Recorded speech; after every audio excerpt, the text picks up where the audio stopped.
ideas come from? Those ideas came from an old, profound tradition in this country.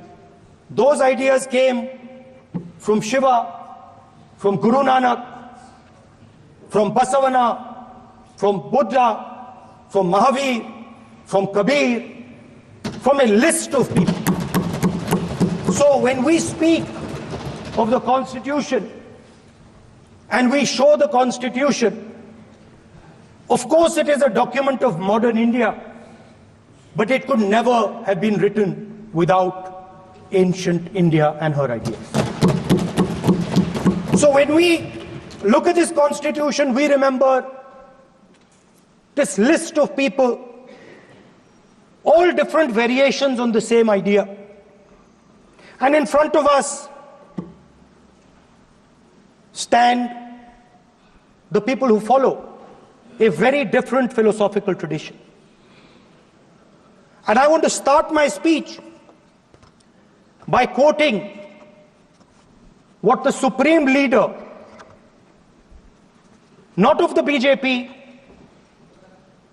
but of the modern interpretation of the ideas of the RSS has to say about the Constitution of India and about how he thinks India should be run. The worst thing about the Constitution, the worst thing about the Constitution of India is that there is nothing Indian about it. Manusmriti is that scripture which is most worshipable after Vedas for our Hindu nation, and from which our ancient times have become the basis of our culture, customs, thought and practice. This book, for centuries, has codified the spiritual and divine march of our nation. Today, Manusmriti is law. These are the words of Savarkar. Mr. Savarkar has clearly stated in his writings that there is nothing Indian about our Constitution. He has clearly stated that the book India is run by should be superseded by this book. And this is what the fight is about. Now, it's nice that all of you are so-called defending the Constitution. But I want to ask you, do you stand by your leader's words? Yes. Do you support your leader's words? Because when you speak in Parliament about protecting the Constitution, you are ridiculing Savarkar. You are abusing Savarkar. You are defaming Savarkar. I'd like to quote also in Hindi. Bharat के संविधान के बारे में सबसे बुरी बात तो यह है कि इसमें कुछ भी भारतीय नहीं है। भारत के संविधान के बारे में सबसे बुरी बात तो यह है कि इसमें कुछ भी भारतीय नहीं है। यह आपके नेता ने कहा था, जिसकी आप पूजा करते हैं। Speaker sir, I described in my first speech the idea of a battle taking place. I described the Mahabharata, described Kurukshetra. There is a battle taking place today in India. And on this side are the defenders of the idea of the Constitution.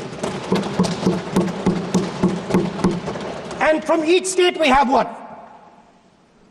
If you ask us Tamil Nadu, we will tell you Periyar. If you ask us Karnataka, we will say Basavana. If you ask us Maharashtra, we will say Phule ji, Ambedkar ji. If you ask us Gujarat, we will say Mahatma Gandhi. आप speaker को You praise these people. You praise these people hesitatingly because you have to. But the truth is The truth is that you want India to be run the way it used to be run. जैसे हिंदुस्तान पहले चलाया जाता था, वैसे ही आप हिंदुस्तान को चलाना चाहते हो। मैं बता रहा हूं, आ रहा हूं। पेशेंस रखिए थोड़ी, इतना एक्साइटमेंट नहीं होना चाहिए। स्पीकर सर, जब मैं छोटा था दिल्ली में, स्पीकर सर, दिल्ली के चारों ओर जंगल हुआ करता था। जो आज यहां रहते हैं उनको ताज्जुब होगा कि एम्स के बिल्कुल बगल में जंगल शुरू होता था। जहां रेलवे म्यूजियम है वहां पे जंगल शुरू होता था। वैसे ही जंगल में, दोनों नॉर्थ और साउथ, वैसे ही जंगल में हजारों साल पहले एक युवा, 6-7 साल का युवा, हर रोज सुबह उठ के 4 बजे उठ के,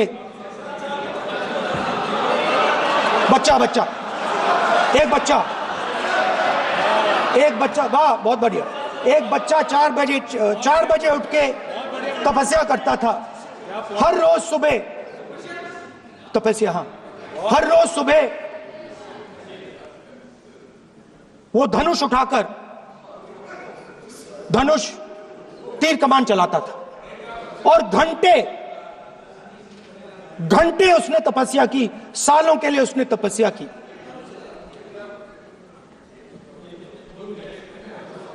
पास लोगों को पता लगने लगा कि लड़का है। यही तो आप नहीं समझ सकते हो, यही तो प्रॉब्लम है। धनुष में तपस्या है, मनरेगा के काम करने में तपस्या है। तपस्या का मतलब शरीर में गर्मी पैदा करना, समझिए। हाँ, तब का ये मतलब है, तपस्या का ये मतलब है। तो ये तपस्या कर रहा था, लोगों को पता लगा और वो गुरु के पास गया। लड़के का नाम एकलव्य था और वो गुरु के पास गया और उसने कहा, गुरु द्रोणाचार्य जी, मैं सालों से धनुष चलाना सीख रहा हूं, मैंने अपनी पूरी शक्ति इसमें डाली है।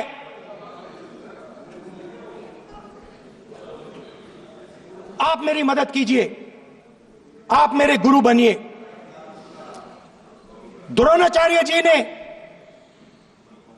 एकलव्य को कहा कि आप ऊंची जात के नहीं हो, आप ऊंची जात के नहीं हो, आप द्विजा नहीं हो। मैं आपका गुरु नहीं बनूंगा, यहां से तुम चले जाओ। और एकलव्य चला गया। फिर से एकलव्य ने तपस्या शुरू की, फिर से तपस्या शुरू की। कुछ साल बाद द्रोणाचार्य जी और पांडव उसी जंगल से निकले। एक कुत्ता भौंक रहा था, कहानी आपने सुनी है, सुना देता हूं। कुत्ता भौंक रहा था, अचानक कुत्ते की आवाज शांत हो गई। द्रोणाचार्य जी और पांडव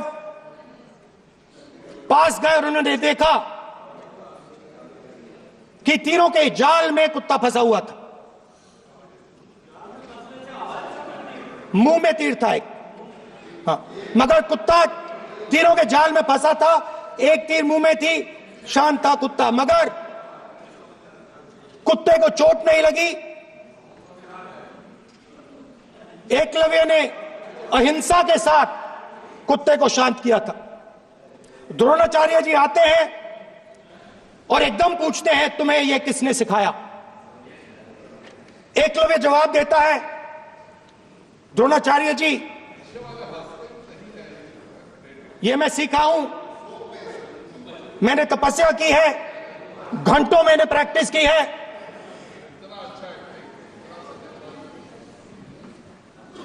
आपने मुझे गुरु बनने से मना किया था,